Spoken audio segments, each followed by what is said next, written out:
আমরা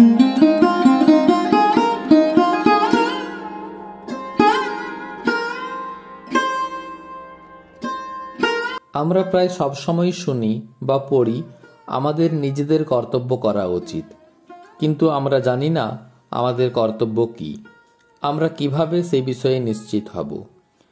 স্বামী সর্বপ্রিয়ানন্দজি মহারাজ বলছেন, সনাতন শাস্ত্রে স্বধর্মের ধারণা খুঁজে পাই আমরা। নিজের ধর্ম। প্রাচীন ভারতে স্বধর্মের সংজ্ঞা দেওয়া সহজ ছিল, এখন কিন্তু আর অতটা সহজ নয়। কেন সংজ্ঞায়িত করা সম্ভব হয়েছিল? কারণ তৎকালীন সমাজের গঠনে সাধারণভাবে 4টি জাতি ছিল। এক শ্রেণীর মানুষ পূজার্চনা করতেন, এক শ্রেণীর মানুষ যুদ্ধ বিগ্রহ করতেন, এক দল ব্যবসা বাণিজ্য করতেন, আর আরেক দল ছিলেন শ্রমজীবী, অর্থাৎ ব্রাহ্মণ, ক্ষত্রিয়, বৈশ্য ও শূদ্র। আর ছিল জীবনের 4টি ধাপ: ছাত্র জীবন, গার্হস্থ্য জীবন, বানপ্রস্থ ও শেষে সন্ন্যাস। কর্তব্যের ধারণা সে সময় এই কাঠামোর ওপর ভিত্তি করে গড়ে উঠত। কিভাবে কার্যকরী হতো এই কর্তব্য? একটি সমীকরণের মতো করে বিষয়টিকে ভেবে নেওয়া যাক। জীবনে আমার কর্তব্য, স্বধর্ম কি? শাস্ত্র বলবেন এর 5টি আলাদা আলাদা অংশ আছে। প্রথমে আশ্রম ধর্ম, অর্থাৎ তুমি জীবনের যে ধাপে এই মুহূর্তে আছো সেখানে দাঁড়িয়ে তোমার যে কর্তব্য সেটি। তুমি ছাত্র হলে একরকম কর্তব্য, আবার সেই তুমি যখন গৃহস্থ তখন কর্তব্য বদলে যাবে। দ্বিতীয় হলো বর্ণ ধর্ম, অর্থাৎ জাতি, পরিবার ও জীবিকা সূত্রে তোমার কর্তব্য। সে সময়ে অবশ্য নিজেদের পছন্দ মতো জীবিকা বাছার সুযোগ একেবারে ছিল না বললেই চলে। পিতার সূত্রে পাওয়া জীবিকাকেই মানুষ নিজের জীবিকা বলে ধরে নিত। কাজেই আমরা ব্রাহ্মণ অথবা শাসক অথবা ব্যবসায়ী অথবা শ্রমিক, এই প্রশ্নের উপর দাঁড়িয়ে আছে আমাদের কর্তব্যের আরেকটি অংশ। তৃতীয়টিকে বলা হতো বর্ণাশ্রম ধর্ম, অর্থাৎ আগের দুটির মিলন।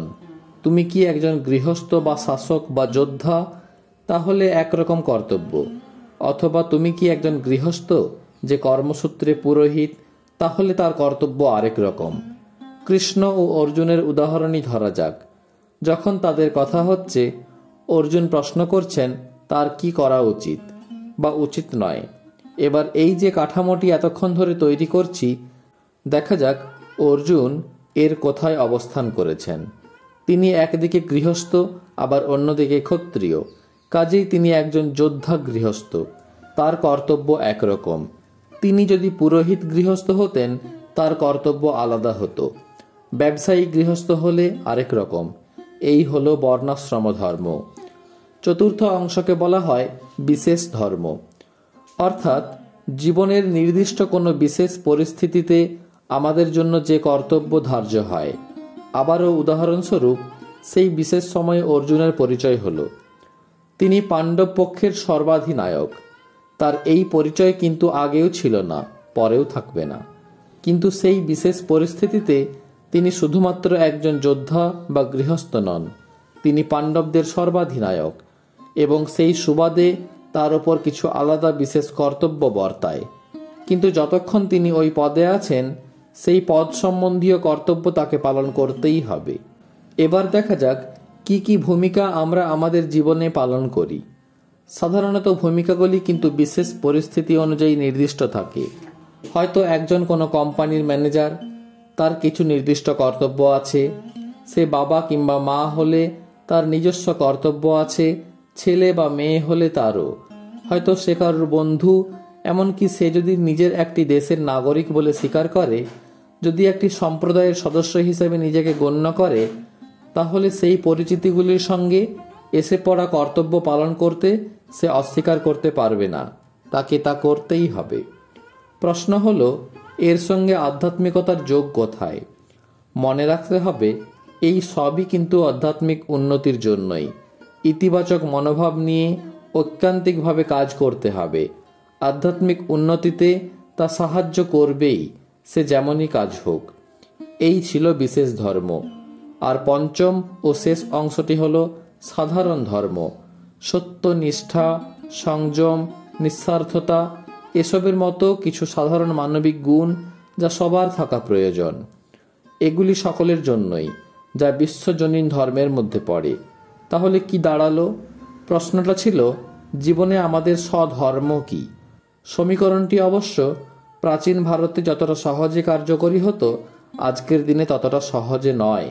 তবু এভাবে দেখা যেতে পারে: স্বধর্ম সমান আশ্রম ধর্ম প্লাস বর্ণ ধর্ম প্লাস বর্ণাশ্রম ধর্ম প্লাস বিশেষ ধর্ম প্লাস সাধারণ ধর্ম। এই 5টি অংশ জীবনে আমাদের আশ্রম ভিত্তিক কর্তব্য, আমাদের জীবিকা ভিত্তিক কর্তব্য, আশ্রম ও জীবিকার মিলনে যৌথ একটি কর্তব্য, কোনো বিশেষ পরিস্থিতিতে কর্তব্য এবং সাধারণ মানবিক ধর্ম পালনের কর্তব্য। এই সব হলো স্বধর্মের অংশ। তবে ওই প্রাচীন কাঠামো এখন আর নেই, কিন্তু নিশ্চিতভাবে আমাদের কর্তব্য কি এই বিষয়ে একটি ধারণা পাওয়া যেতে পারে।